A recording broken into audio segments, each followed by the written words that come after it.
Hello everyone. In this video of ionic equilibria, I'll be talking about the hydrolysis of salts made from weak acid and strong base, and the salt which are made from weak acids and weak bases. Plus, I will also be talking about buffer solutions. Let's start. Salts of weak acids and strong bases. Let's talk about one such salt like sodium acetate. Sodium acetate is a salt of weak acid, acetic acid, and a strong base, sodium hydroxide. When it is dissolved in water, it will dissociate completely to give you acetate ion and sodium ion. And you already know water will dissociate slightly to give you hydronium ion and hydroxyl ion, and both ions are remain equal in number. Now, the solution of sodium acetate contains sodium ion, hydronium ion, acetate ion, and hydroxyl ion. Now, sodium ions of the salt have no tendency to react with hydroxyl ion to give you NaOH, which is strong electrolyte. On the other hand, acetate ion will react with hydronium ion to give you acetic acid and hydroxyl ion. When it is giving you acetic acid along with the hydroxyl ion, what happened to the solution? There will be more number of hydroxyl ion present in the solution, and excess of hydroxyl ion makes the solution basic. That is why its pH value will also be greater than 7. Now, salts of weak acid and weak base. Salts of weak acid and weak base, when they are dissolving in water, the components which are producing may be having, they have different acid dissociation constant or base dissociation constant. On the basis of dissociation constant of acid or base, we can say if acid dissociation constant, that is Ka, is greater than Kb, the solution is acidic. When Ka is smaller than Kb, solution will be basic. When Ka is equal to Kb, the solution will be neutral. We need to study all three cases in case of salts of weak acid and weak base. Now, let's start with the salts of weak acid and weak base, where you will find Ka value is greater than Kb value. And one such example is ammonium fluoride. Ammonium fluoride is the salt of weak acid, hydrogen fluoride, and weak base, ammonium hydroxide. Here Ka value of HF is 7.2 multiplied by 10 raised to minus 4, and Kb value of ammonium hydroxide is 1.8 multiplied by 10 raised to minus 5. So here Ka is greater than Kb. What will happen? Now, when the salt is dissolved in water, it will produce ammonium ion, fluoride ion, and both the ions will start reacting with water to give you ammonium hydroxide and hydrogen fluoride. Because HF is slightly stronger than ammonium hydroxide. Why? Because it has a greater Ka value. Then what will happen? Ammonium ion will start reacting faster. Being fluoride is more stronger, that is why it will react slowly. And ammonium is weaker, that is why it will react faster and start producing ammonium hydroxide and more number of hydronium ion. And when we will get more number of hydronium ion in a solution, what will be the result of solution? The result will be having more number of hydrogen ion, that is, it is slightly acidic. Slightly, I am telling you children, slightly acidic, that means it will turn blue litmus red. Now the another case where you are having a salt made from weak acid and weak base, but Ka value is smaller than Kb value.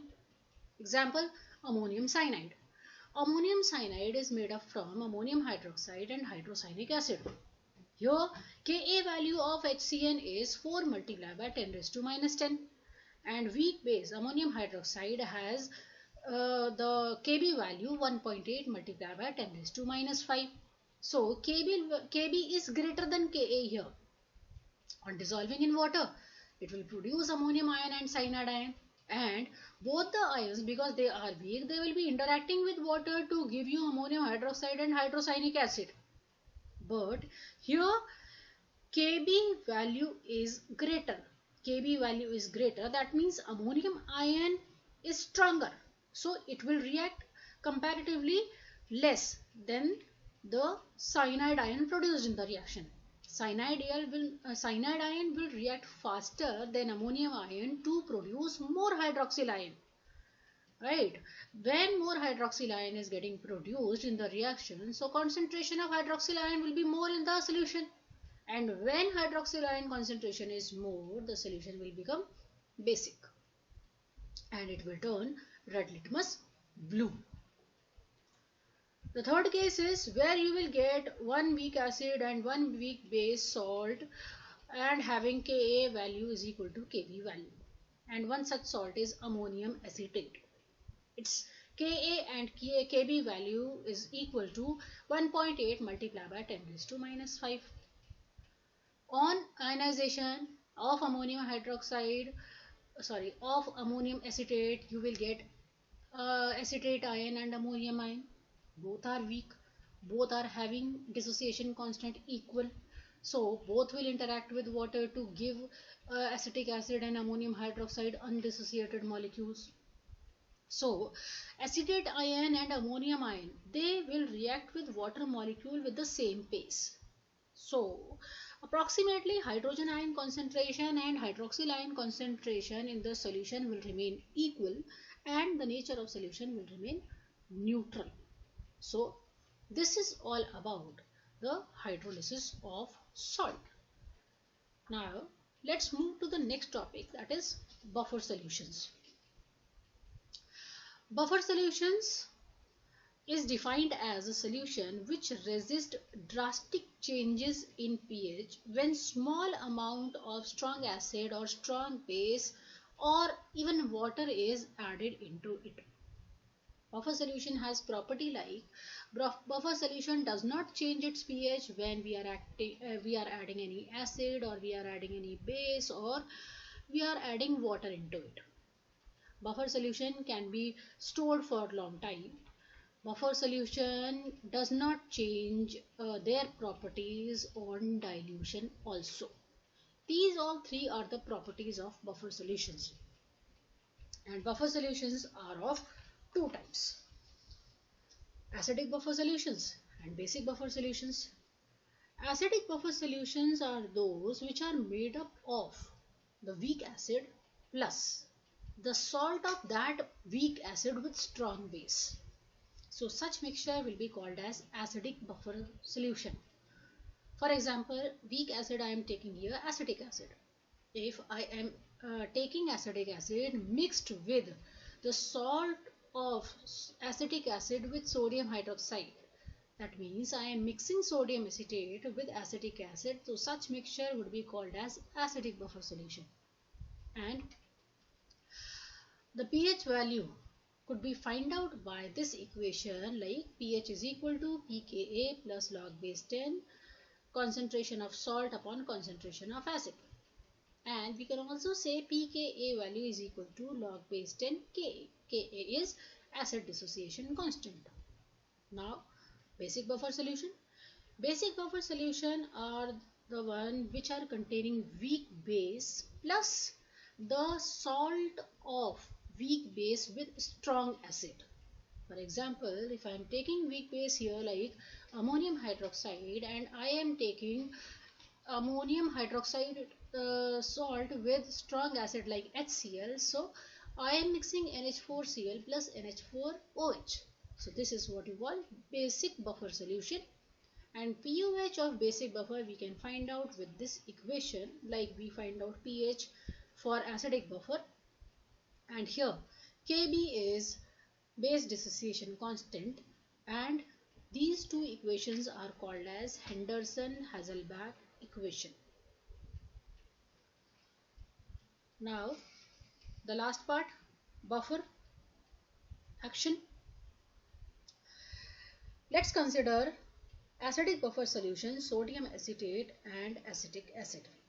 Here, sodium acetate is strong electrolyte which will dissociate completely to produce acetate ion and sodium ion. On the other hand, since acetic acid is weak acid, the concentration of undissociated acetic acid molecule will remain usually high. If strong acid is added into it, so hydrogen ion will be consumed by acetate ion to give you acetic acid molecule. Similarly, if you are adding small base or adding hydroxyl ion, what will happen? This acetic acid molecule will take up this hydroxyl ion to give you acetate ion and water molecule.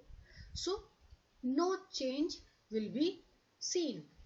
The acid or base added in the acidic buffer will not show the change or will not change the hydrogen ion or hydroxyl ion concentration. So pH of buffer remain unchanged. In fact, if you are adding water also, it will not change the pH of buffer. So this is all about buffer action. Thank you.